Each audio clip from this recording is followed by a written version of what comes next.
Hello guys, welcome to my channel. So দেখুন, আমরা একটা জায়গায় যাচ্ছি, সেটা আমি গিয়ে আপনাদেরকে দেখাবো। তো আমরা কোথায় যাচ্ছি, আমরা গিয়ে তোমাদের সাথে শেয়ার করব।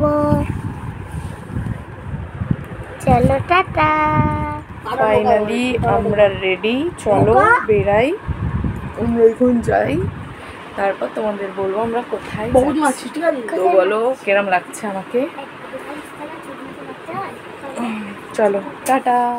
চলো আমরা পায়ে পায়ে বেরিয়ে গেছি। তো আমরা শিয়ালদায়ও পৌঁছে গেছি। তোমরা দেখতেই পাচ্ছ প্রচণ্ড গরম ছিল, রোদ ছিল। আমরা বেরিয়েছি ঠিক 3টের সময়। তো শিয়ালদা আমরা এসে গেছি। শিয়ালদায় আমার বন্ধুরা ছিল, ওরা অপেক্ষা করেছিল আমাদের জন্য। তারপর দেখো আমরা ট্রেনে উঠে গেছি, আস্তে আস্তে আমরা পৌঁছেও গেছি। তো তোমরা সবাই নিশ্চয়ই এতক্ষণে বুঝতে পেরে গেছো আমরা কোথায় এসেছি। হ্যাঁ, আমরা এসেছি নৈহাটি বড় মার মন্দিরে। এর আগে একবার এসেছিলাম, তো এইটা দ্বিতীয়বার।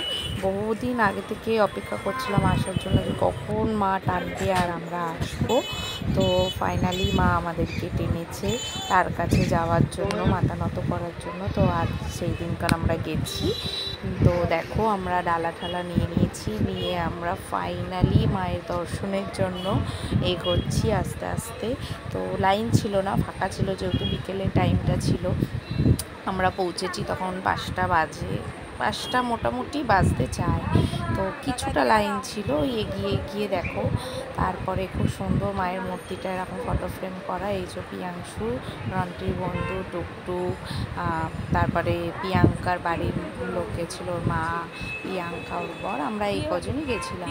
তো আমরা খুব সুন্দরভাবে পুজো দিয়েছি, খুব সুন্দরভাবে মাকে দর্শন করেছি। খুব তো ভিড় ছিল না, আর ফাঁকা ছিল, আর ওখানে তো ফোন দিয়ে অ্যালাউ করে না। তো দূর থেকেই মায়ের মূর্তিটাকে ভালো করে নিচ্ছিলাম, ফোন অ্যালাউ করছিল না বলে। তো আস্তে আস্তে আমরা এগিয়ে গেছি মায়ের আরও কাছে।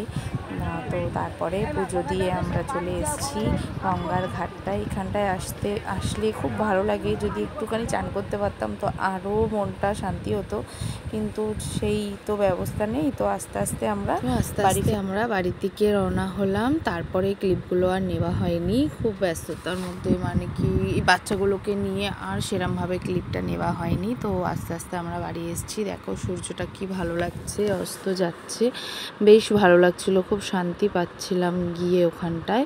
তো তারপর বাচ্চাদের ছোট ছোট একটু ফটো তুললাম, তুলে ঠুলে আমরা আস্তে আস্তে বাড়ি আসলাম।